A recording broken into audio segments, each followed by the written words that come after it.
web editing, I also get panic attacks. Any tips? Well, I had all the videos about it.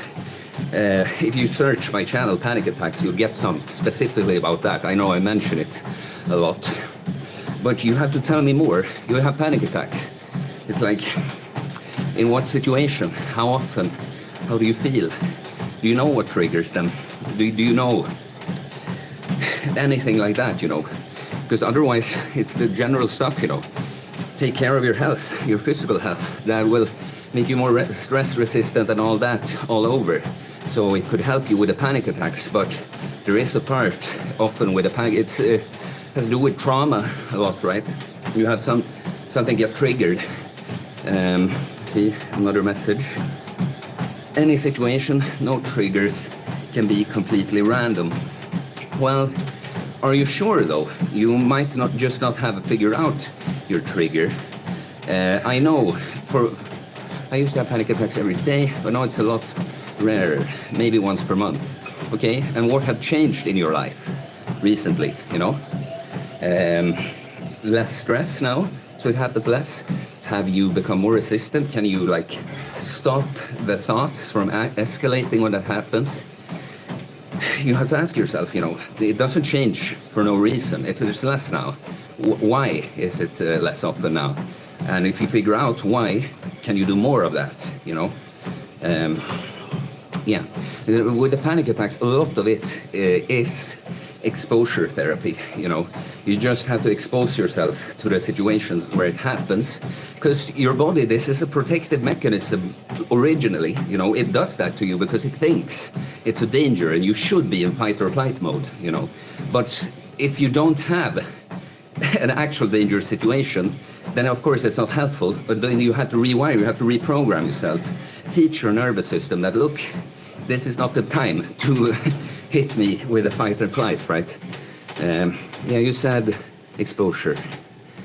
Yeah, exposure is what helped it, I think. By the way, did you have a bad childhood then? For why you get panic attacks? Oof, a long story. I mean, I have sets to hit too, but I'm resting long now. Yeah, my childhood, you know, it's I have an autistic brother, that's one thing. A lot of violence in the home because of that, you know, not the regular sibling fights over very irrational things. And I'm also told all this, you know, I'm the good one. It's easy for me. I'm not supposed to feel bad. Because people have it worse than me and all that. And there's a lot of things my parents did wrong with me, but mostly it was my mom that transferred this idea that, you know, you're different and it's not good. You know, you do a lot of things that not most people do. And you can't show that to the world because they're going to think you're weird and they're going to abandon you, kind of. And this led to me getting severe performance anxiety and stage fright. So I basically felt panicky for those kinds of situations from being like a teenager, you know. Earlier in life, I meant to do this, you know. Look at me talking to the camera, it's no problem, you know. But it was trauma. And so finally that just went overboard. So all of a sudden, any social situation could feel like a performance like that. And I got the same thing like that. And the funny thing is, I of course avoided these situations that made me very nervous before. But when I got the full-blown panic attacks, I had no choice. I got them not everywhere, but almost, you know. And funnily enough, that became like doing the same thing as exposing myself to these performance situations, like on a stage. So I overcame that too with the panics. We can talk more about it if you want. You can keep asking, but let's do another set. One or two more sets at 120.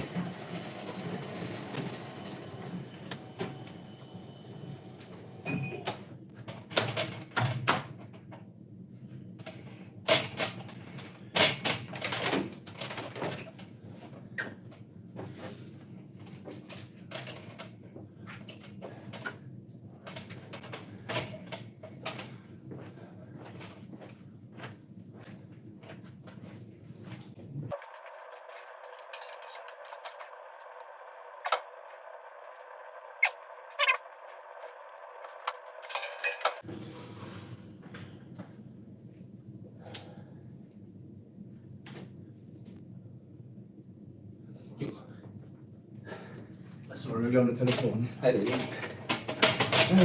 I want to go dentist, but I've been avoiding it for a few years because I'll get panic attack if I go, lol. Well, you know, man, it sounds like you want to solve that problem before you face it. Probably not possible, you know. If you know, you couldn't expose yourself to a situation that makes you have the exact same reaction, then maybe, you know. But this is the thing always, you know, that was me with my stage fright. How do I get over the stage fright before going on stage? The answer is you don't. You go on stage and you get the stage fright, and like I said, you reteach your nervous system. Look, this is not threatening. We're taking it chill. We're calm, you know. And every time you do something like that, even if you felt the terror or not, when it's over, you will see, hey, didn't go as bad as I thought, you know. Like, maybe you feel like, oh, people saw, I freaked out. But did you die? Did you ruin your reputation forever or whatever? You know, no, you didn't. And you're one step closer to this. So with my panic attacks, that was it, you know. And I understood it too. Finally, I can't hide from this and try to solve this. Google, do think like this, you know, and you'll get no panic when you go to those. It's not possible. I understood that. So it was just exposing myself over and over and over to these situations that gave me panic. Humiliating, you know. I don't want people to see me like that. I'm Theo. Look, even if I was a different person, I could have this attitude, be, you know, a little, I don't know, cocky and funny, charming maybe, I don't know, you decide. But all of a sudden, this guy who's like confident and laughs and makes jokes, all of a sudden, he can fucking freak out from a very mundane situation. It was humiliating. Going through this over and over and over, I just learned that it's okay. People don't think I'm a fucking loser for this. In fact, they just sympathize with me. They want me to succeed, you know? So the dentist you're putting up going to, if there's nothing else that could make you have the same experience as going there, that would help. But if there's nothing else, that's the only thing. You have to go there. And I mean, you could let the dentist know beforehand. Look, I'm struggling with this panic thing. This is going to be a huge challenge for me. I'm sorry if I'm a fucking mess when I get there, but this is just how it is right now. Something like this, you know. I hope that's helpful. Oh, could do more of this, you know, but more structured. And, you know, throw in a random workout that's not part of my regular routine. Do it a little later in the day. Maybe have a bigger audience. You never know. You never fucking know if someone is going to come here, you know. Most of the time not, but obviously now. When I wanted to, I was ranting, now the guy is gone, you know, but before I come here, I set everything up. I'm literally 1 minute from going live, and then this girl comes down, and she's nice and all, but she's gonna run on the treadmill. And again, I can't believe it. I can't believe it because it's great weather outside. It's even a little cloudy if you're talking about it being hot. It's even not the hottest day, but it's a nice day. In 3 minutes, we can walk to the forest where there's a running track. But nah, there's a treadmill in the basement. Obviously, I go there. So I wait for her to finish. I ask her, like, how long? And I tell her, I'm going to do a video here, but I'll come back after you're done. You know, she says 30 minutes. I'm like, okay, I'll be here in 40. Then this new guy is here, you know. It's one thing if you're into running, which I am not much these days, but that's one thing in and of itself. But that you choose to go on the treadmill in the basement on a sunny day living next to the forest. Can someone explain this to me, you know? I don't get it.